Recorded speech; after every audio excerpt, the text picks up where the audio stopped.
Johnny Carson utterly hated Madonna. Now we know why. The night that changed everything. In the 3 decades Johnny Carson reigned as the undisputed king of late-night television, he interviewed over 22,000 guests. From presidents to movie stars, musicians to everyday people with unusual talents, Carson welcomed them all with his trademark warmth, wit, and Midwestern charm. His ability to make anyone feel comfortable while keeping millions of viewers entertained made him a broadcasting legend. But according to those who worked closely with him, there was one guest appearance that stood out for all the wrong reasons.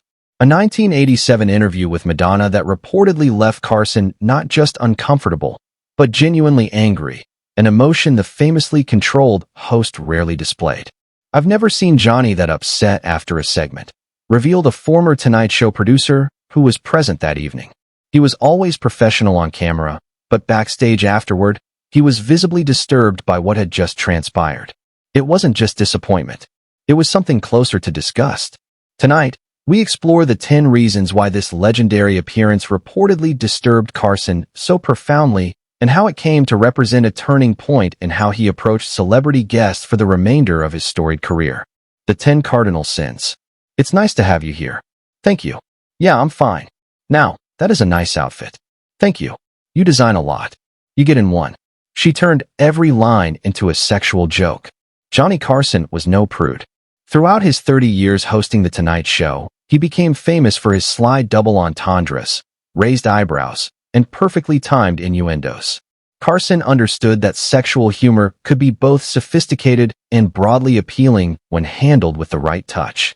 What reportedly bothered him about Madonna's approach during her 1987 appearance wasn't the sexual content itself, but its relentless, unvarying nature and complete lack of subtlety.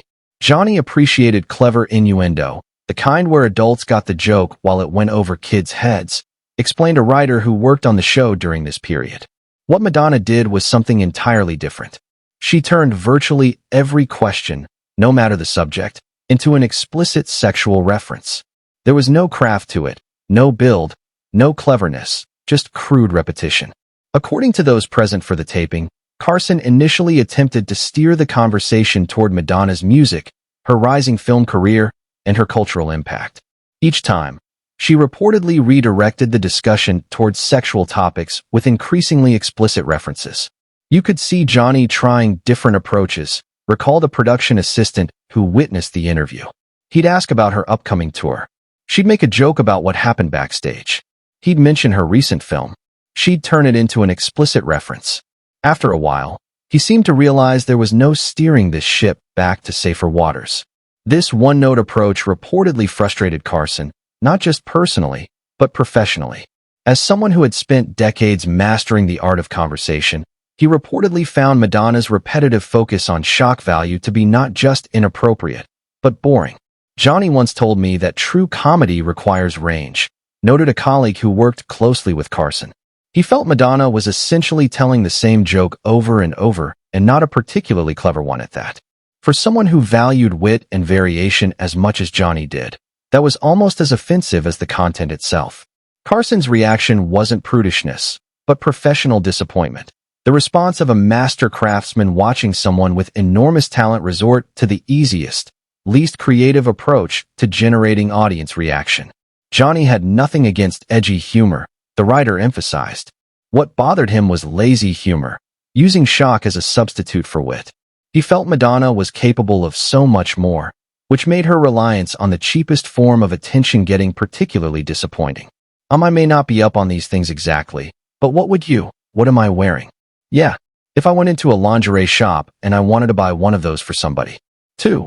She made the show about her, not the conversation. At its best, The Tonight Show under Carson's stewardship represented a perfect conversational dance between host and guest, a give and take that created memorable television through mutual engagement. According to those familiar with the situation, Madonna's approach violated this fundamental dynamic in ways Carson found particularly troubling. Johnny viewed The Tonight Show as a conversation, not a platform for monologues, explained a producer who worked closely with Carson. What reportedly bothered him about Madonna's appearance was that she seemed uninterested in actual dialogue. She treated the show like it was her personal stage to perform on rather than a conversation to participate in. According to multiple accounts, this dynamic became apparent early in the segment. Carson would ask questions designed to start an exchange, only to have Madonna respond in ways that prevented any real back and forth from developing. She ignored his setups completely, recalled a talent coordinator who was present that night.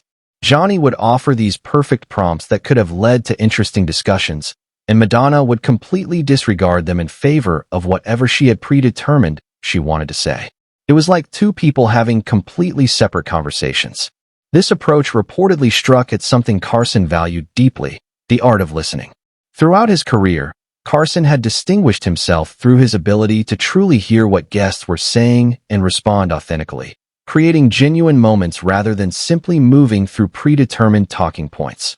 Johnny believed the best interviews happened when both people were truly present and responding to each other in the moment, noted the producer. With Madonna, he quickly realized that wasn't going to happen. She had her agenda and was going to stick to it regardless of what questions he asked or how the audience was reacting. What made this particularly frustrating for Carson, according to those who knew him well, was that it undermined the very thing that had made The Tonight Show successful for decades. The sense that viewers were witnessing a real conversation rather than a rehearsed performance. Johnny created this incredible illusion that you were just eavesdropping on two interesting people talking. The producer continued, Madonna shattered that illusion by making it obvious she wasn't there to converse, but to provoke. That fundamental disconnect made genuine entertainment impossible.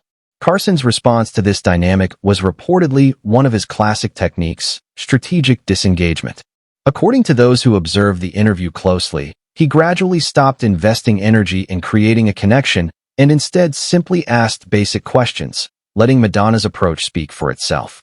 It was fascinating to watch Johnny essentially step back and let her fail on her own terms, observed the talent coordinator. Instead of working harder to save the segment, which was his usual instinct, he made a rare decision to simply stop participating in her bit. The result was uncomfortable television, but it revealed a lot about both people.